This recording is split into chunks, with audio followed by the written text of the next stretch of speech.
उत्तराखंड त्रासदी की खौफनाक स्मृतियां न सिर्फ आज भी जीवंत हैं, बल्कि उससे हम अभी तक पूरी तरह से उबर भी नहीं पाए हैं। लेकिन अब ऐसी त्रासदियों से निपटने के लिए सरकार ने कमर कस ली है।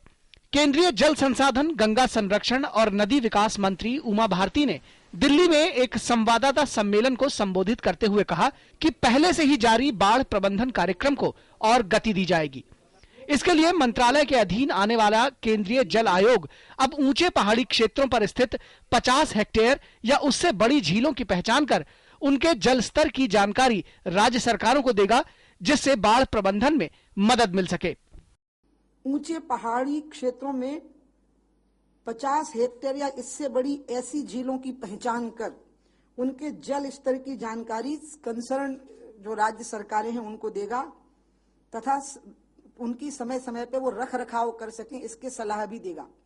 केंद्रीय जल संसाधन, गंगा संरक्षण और नदी विकास मंत्रालय दूसरे मंत्रालयों और राज्य सरकारों के सहयोग से गंगा और उसके सहायक नदियों के पुनरुद्धार में जुट गया है। इस कड़ी में सबसे पहले पर्यावरण और पर्यटन मंत्रालय के सहयोग से उत्तराखंड त्रासदी से प्रभावित नदियों के तटों को सुरक्षित बनाया जाएगा। इसके साथ ही उत्तराखंड त्रासदी के कारणों को फिर न दोहराया जाए, इसके लिए मंत्रालय जनता को जागरूक करेगा और नदियों के किनारों पर एक वृहद वृक्षारोपण कार्यक्रम की शुरुआत भी करेगा। हमने कुछ स्थान चुने हैं जिसमें गंगोत्री, हरिद्वार, कानपुर, इलाहाबाद, बनारस, पटना, फरक्का, नवद्वीप और गंगा सागर। ये वो गंगा के तट होंगे जहां कल हमारा मंत्रालय पर्यटन और पर्यावरण मंत्रालय के सहयोग के साथ राज्य सरकार को अपने साथ में लेकर के यहाँ पर वृक्षारोपण होगा। परंपरागत वृक्ष जो नदी के किनारों के हैं, लेकिन मैंने स्वयं कल यमुना के किनारे पर दिल्ली में रहने का निश्चय किया है।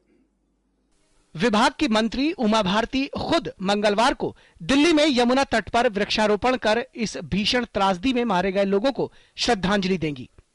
मंत्रालय ने गंगा को स्वच्छ और प्रदूषण मुक्त बनाने की कोई समय सीमा तो नहीं तय की है, लेकिन इतना जरूर कहा जा सकता है कि इस दिशा में अच्छी शुरुआत कर उसने उम्मीदें जरूर जगाई हैं। Nikhil Singh, DD news, Delhi.